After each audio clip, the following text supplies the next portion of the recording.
A sum invested at the rate of 6% simple interest per annum grows to 1,13,880 in 5 years.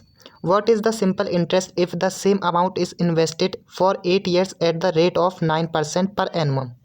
ठीक है, तो हमें एक मनी दी गई थी जो हमें इसमें बताई नहीं गई है, तो हमने उसको लेट कर लिया एक्स।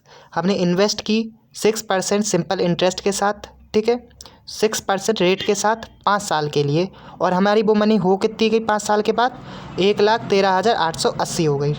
ठीक है, तो एसआई का फॉर्मूला हम जानते हैं, पी यानी principal, R rate multiple time upon 100।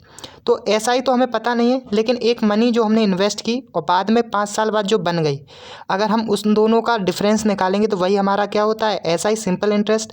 तो हमने वही डिफरेंस लिख लिया, और पी को हमने एक्स माना है तो हमने एक्स लिख लिया। रेट हमारा 6 था, टाइम हमारा 5 था, अपॉन में 100। अब हमने इन दोनों को सॉल्व किया तो 6 5 ज़ा 30, 0 से 0 कट गया, 3x और 10 को यहाँ पे भेजा तो इसमें मल्टीपल हो गया और ये 10x बन गया। 10x को इस साइड भेजा तो प्लस में होके 13x हो गया। ठीक है, अब इसको आगे सॉल्व करेंगे तो इस 13 को आप यहाँ पे भेजेंगे तो ये डिवाइड में जाएगा। अब 13 का इस संख्या में डिवाइड करेंगे तो हमारा कितना बनेगा? इतना। ठीक है, तो 87,600 हो गया। अब जो x की वैल्यू है ये हमारी इन्वेस्ट की गई मनी है। अब इसी मनी को हमें क्या करना है? फिर से इन्वेस्ट करना है। कितने रेट के साथ? 9% रेट के साथ और 8 ईयर के लिए।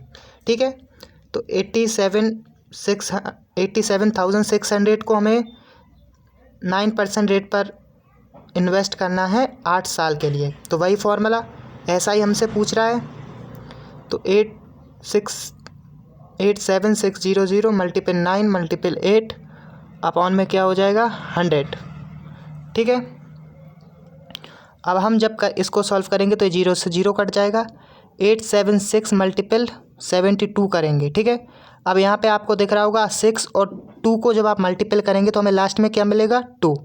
लेकिन यहाँ पर आपको दिख रहा है कि जो लास्ट डिजिट 2 दो नंबर्स में आपको दिख रहे हैं, एक यहाँ पे ए वाले ऑप्शन में, एक दूसरे वाले ऑप्शन में। ठीक है, तो इसलिए हम इसको थोड़ा और सॉल्व करेंगे और आगे 12 हो जाएगा, और 2 का एक और बार थोड़ा मल्टीपल करेंगे तो 14, और 14 में 1 जोड़ के 15। ठीक है, और यहाँ पर एक कैरी। पूरा सॉल्व करने के बजाय हम 7 से मल्टीपल कर लेते हैं, तो 7 6 ज़ा 42। ठीक है, और 4 यहाँ पे कैरी हो जाएगी, उसको छोड़ दीजिए, और 2 और 7 यानी लास्ट डिजिट में कौन से दो नंबर होंगे? 7 और 2 होंगे। तो पूरा मल्टीपल करने की ज़रूरत नहीं है, 7 और 2 इस ऑप्शन ए में है, इसलिए ऑप्शन ए करेक्ट है।